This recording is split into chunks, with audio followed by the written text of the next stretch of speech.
The casters from your beaver are also an important part of the value of the overall beaver, with some years being more lucrative than others. The average is between $40 and $50 a pound. Years when the pelt prices are low on beaver and fewer beaver are harvested usually means an increased value for the casters. This is because the major demand for casters is in the perfume industry and is totally unrelated to the price of fur. Casters are graded into 3 qualities depending on the amount of castoreum or liquid contained in the glands.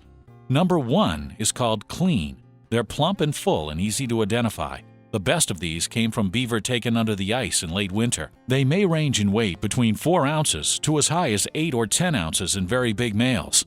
These carry a top price.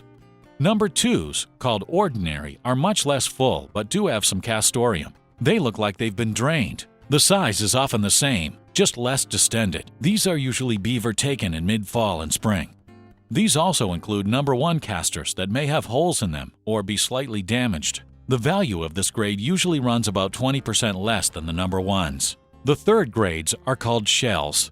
These are casters with no content, usually very flat and shriveled, mostly from very young and late spring beaver. This grade also includes damages from the first 2 grades. Shells will run about 40 to 50% less than number 2s. The contents of the caster's glands can't be controlled by the trapper other than the time of year, but it's surprising how much castor is downgraded each season just from poor handling, especially when a majority of these problems are easily avoided. When you remove the casters, it is important to trim all the meat and tissue off the sacks. Then the casters should be dried thoroughly for 3 to 4 days, or until the surface is dry and slightly crusted over. Properly dried casters should be a brownish golden color. Dark-colored casters are either over-dried or the temp was too warm. Be sure to dry all sides in the saddle between the 2 sacks. Don't tie the sacks off with a string or thread. Then, when they are thoroughly dry, place them in the freezer. Leaving the casters any longer just allows them to dry more and lose weight. And do not include the oil sacs with your casters. The oil sacs do not have any value in the perfume industry and will be discarded. A few days before you intend to ship the casters, they should be taken out of the freezer and allowed to re-dry and reform the crust. When they are dry, place them in an open mesh bag or paper bag, and then a cardboard box. If you have a large number of casters, over 10 pounds, it's better to use several boxes. Just the weight of the top casters in the box can squeeze the liquid out of those on the bottom. Late in the year, this will attract maggots. Never use plastic bags or box liners. This will always cause the casters to mold. Be sure to label the box with your name and shipper's number. Casters that are not fully dried must all be rehandled and dried when they reach the auction house. This takes time and often results in additional weight loss for the trappers. There is no sense trying to beat the system. The graders are professionals and not much gets by them. Sometimes you get some very unusual looking castoreum. You can see these ones look extremely large in size. They're very firm. They're very suspicious looking. And what happened in this case was that the trapper took some of the smaller pods and stuffed them into a bigger pod. What will happen in this case is they will be graded as ordinaries, number 2 caster. We also find caster that are full of gravel, ball bearings, nuts, bolts, etc. Don't stuff your casters. They're worth nothing if you do that. Casters that are not dry and trimmed well mold very quickly and even taint. This immediately downgrades the sacks if the mold is too severe. Then each set of casters must be individually scrubbed with linseed oil to remove the mold before they can be sold. This all costs money, and it's an easy fix. We have all heard that casters are used as a base for some of the world's most expensive and glamorous perfumes. Great pride is taken in relaying that, if any women are listening. But I think the most novel and probably the best use for beaver castor is after a long cold day in the woods, a good rousing nip of castor gin. This is the old French tradition, and no self-respecting trapper on the north shore of the St. Lawrence would ever think of not having a jar or 2 to warm up and share with his trapping buddies. Casters are an important part of your beaver harvest. Well-handled casters can add a lot to your fur check. Remember these key points in working with casters. Take some time and care removing your casters. Trim them carefully. Dry them well. Re-dry before shipping. Pack in mesh or paper, never plastic. and ship in labeled boxes.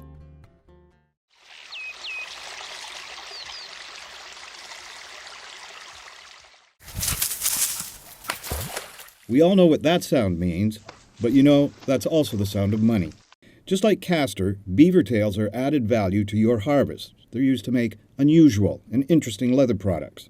Sometimes there is a broad market for the tail leather, and most times there is at least a local outlet for the bigger and better quality tails.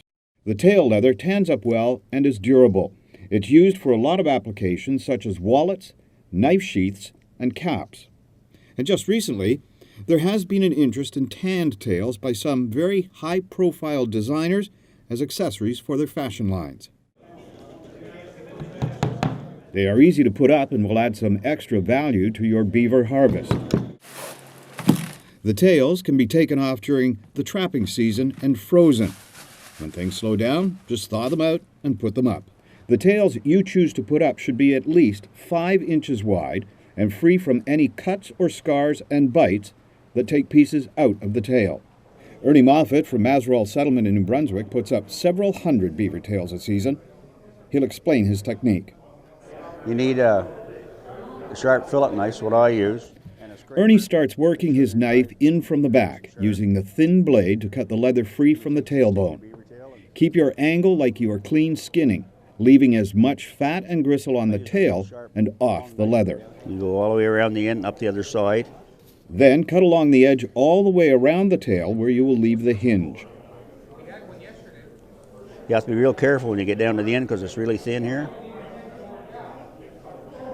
Next, you need to free the leather from the tailbone up the middle of the tail. Have to be careful not to cut a hole in it. That's the bone and the end of the bone and the tail. You may want to change to a smaller bladed knife like a Havilon for this.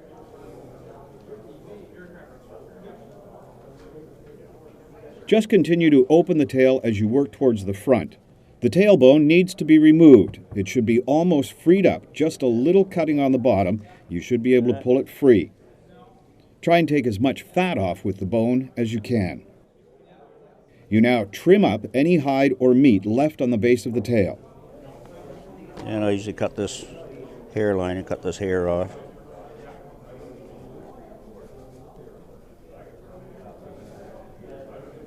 Be careful here not to cut it in two. Once the bone is out, open up the tail.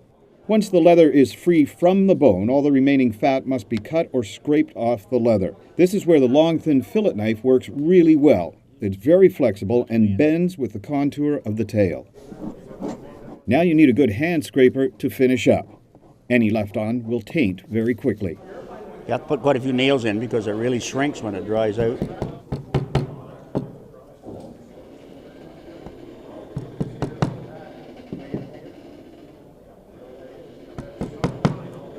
Once the tail is tacked out, it's important to dry them quickly. You need good air circulation. You may want to wipe down any grease that sweats on the leather. When the tails are dry, don't leave them on the boards. The domestic beetles love them and will feed on any fat or grease left on them.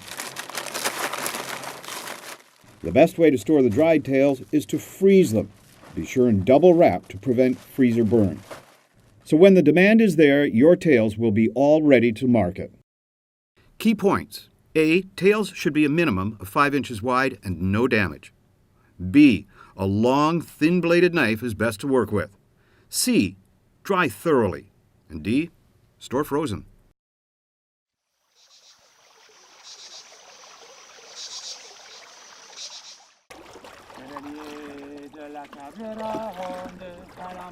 Interestingly, the whole concept of trading the pelts of beavers and shunning the meat must have seemed pretty odd to the early Native Americans who traded with the Europeans. The natives saw beaver as one of their most dependable food sources. Unlike caribou, moose, and deer, which were constantly on the move and required a lot of energy and work to acquire, and often, for a number of reasons, the hunters were unsuccessful. Each and every beaver flowage location was known and very familiar to the family living in that area. It was like having a meat shop just down the block. And they carefully managed the numbers and ages of all of them that they harvested. They depended on those beavers year after year and knew that they would never starve with beaver on their land. Beaver is also a very high-energy, nutritious meat. Even today, for many trappers and their families, the meat from the beaver they trap supplements their winter diet. The natives traditionally roasted the beaver over an open pit suspended on a string, so the heat from the fire rotated the beaver. The tail is a delicacy, often removed and sewn in the body cavity of the beaver as it cooks. Nowadays, there are dozens of great recipes for cooking with beaver. Just here in Maine, we harvest between 7,000 and 10,000 beaver a year. Jerry Levine of Dunlater Farm processes beaver for a lot of trappers in Maine. I usually trim these carcasses pretty close, getting as much meat as possible. And the average size beaver will get you 7 or 8 pounds of boned out meat. A really large one, all the way up to 12 pounds, which is quite a bit. That's somewhere around 70,000 pounds of darn good eating available to trappers each season. Beaver has also caught the fancy of some pretty high-profile, national-known chefs. I spent an afternoon with renowned outdoor chef Kate Krakowski-Gooding, sampling some of the more than 50 dishes she cooks and has perfected using beaver. Hi, I'm Kate Krakowski-Gooding, and I wrote the book, 50 Ways to Eat a Beaver. Kate has written a book on her terrific recipes. The title is a little whimsical, but the recipes are fantastic. We started with a good mess of Maine-style whole beans. I was just amazed at how many different ways there are to make beaver taste really good. It's going to be really good. I put a little bit of the hot dry mustard in this time. I love spice. I don't know about you. So now we're going to try these babies. They've been cooking all night in the earth. Oh, look, they look perfect. And here's that beaver leg that's been marinating all night. We're going to break that up and it's going to be delicious. Next course was campfire chili. I have been cooking wild game for over 30 years, and beaver is by far my favorite tasting red meat. It's really sweet for some reason. And people say, is it fatty? It's like bear. You have the pelt, you have the fat, then you have the meat. There's a little bit, of course, in between, but it's very, very minimal. I think it's one of the leanest red meats out there. Outdoor cooking is Kate's passion, and her campfire creations are for the hardy woodsman. When I'm cooking beaver in my recipe in the cookbook, I usually use a little bit of water. But when I'm cooking out on a campfire, there is nothing like a good little bit of beer to add the flavor into this dish. And one of the things I found out that the beer does, it helps meld the spices even a little bit more because of the moisture.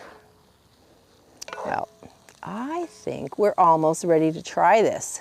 Here, you have to try some of this. Look at that. Oh, tender, delicious. The beer comes out a little bit in that, the cayenne pepper. You're gonna go to heaven. Every beaver man should have a copy of Kate's book. It's available from her blackflystew.com site. If you are fortunate enough, you have a gourmet wild game smokehouse close to you, like we do here in Maine.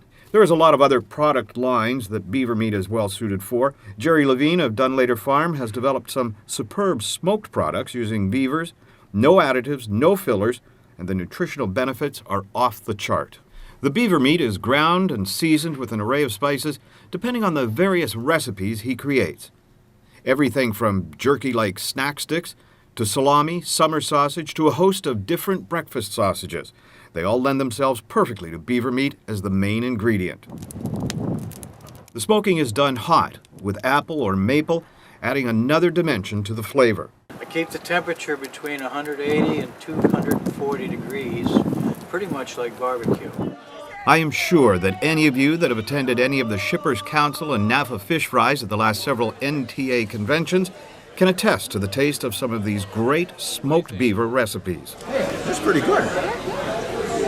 It is. It's better than the crap you fed me last night.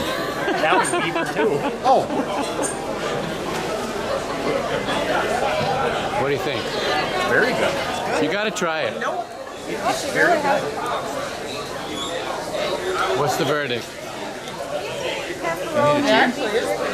Once you've added beaver to your winter diet, I'm sure you'll agree with the most northern natives that fur on the beaver just covers up the best part of them.